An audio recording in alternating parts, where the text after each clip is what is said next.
ازيكم عاملين ايه؟ ان شاء الله النهارده هنتعرف مع بعض ازاي نلم بكرة او ازاي نلم الخيط بدل ما بطريقة تبقى سحب، ما تبقاش نفضل نجري ورا البكرة في البيت طول النهار واحنا بنشتغل. عايزين نسحبها كده من قلب الخيط زي ما بنسحب بكرة الخيط العادية. هنبدأ بسم الله. في البداية هناخد طرف من الخيط وهنلفه كده على صابعنا ده بنفس الطريقة دي. تمام معايا؟ يبقى تاني هناخد طرف من الخيط، طرف كده حبة حلوين كده، وهنبدأ نلفها على صباعنا ده، وبعدين نمسكه نثبت عليه يعني عشان ما يفلتش، ونبدأ نلف حبة من الخيط بالشكل الدائري ده على بقية ايدينا. تمام، نفرط كده في الخيط ونبدأ نلفها كده، نلف حبة حبة كده، شوية حبة حلوين كده كتير، و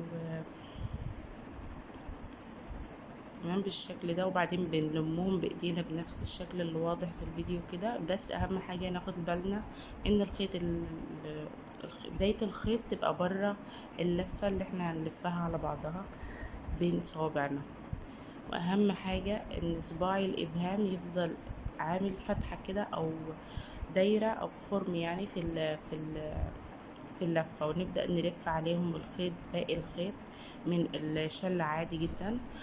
نبدأ نلف، بأهم حاجة نلف في كذا اتجاه علشان خاطر تطلع معانا ان شاء الله مظبوطة الكرة او البكرة كده، تبقى شكلها مظبوط وما تفكش مننا.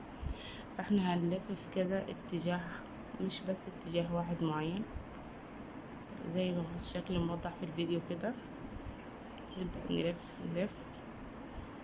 بالشكل ده، هنلف في كل اتجاه حبة من الخيط بحيث ان الشكل يصبح متوازي فما يفكش مننا، عشان لو فضلنا نلف في اتجاه واحد بس هنبص نلاقيها بتفك وبيقع الخيط. ونحاول نشد شوية في الخيط عشان يبقى متين في اللفة بتاعته. تمام. هو برضو اهم حاجة برضو ان احنا ما نخرجش صباعنا بره بره الفتحة بتاعة الخيط، علشان خاطر ما ننساش ونلف على الخيط. احنا الفتحة دي مخلينها مكان هنخرج منه كل الخيط اللي احنا بنلفه ده دلوقتي، هنخرجه كله منه من البكرة. تمام. ايدينا اهم حاجة تفضل في مكانها ثابتة، صباعنا يعني. نبدأ نلف الخيط عادي جدا عليهم كله. تمام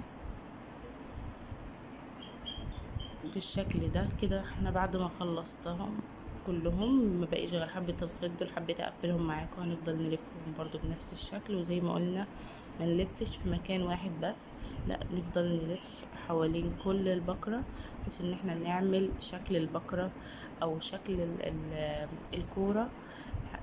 هيظهر لنا في النهاية نفس الشكل او قريب جدا جدا من الشكل اللي بيجي من المصنع.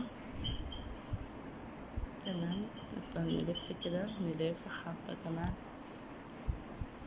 الى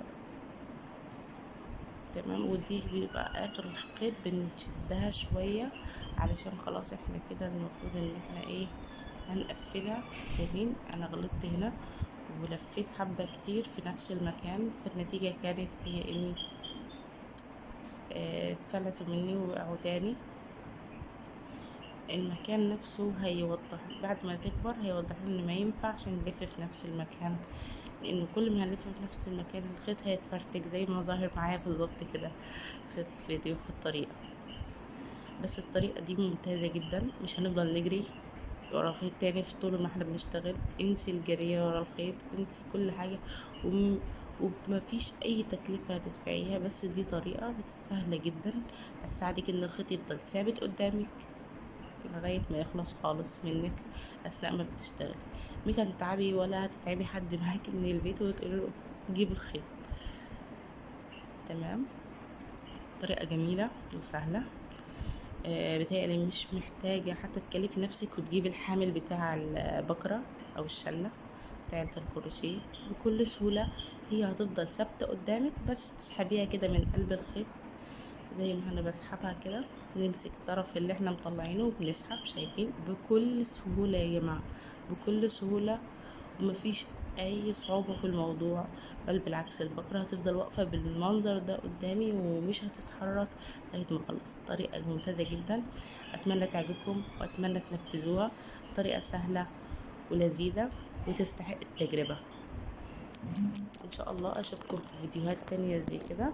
ما تنسوش ما تنسونيش بقى في اللايك والشير والسبسكرايب. مع السلامة.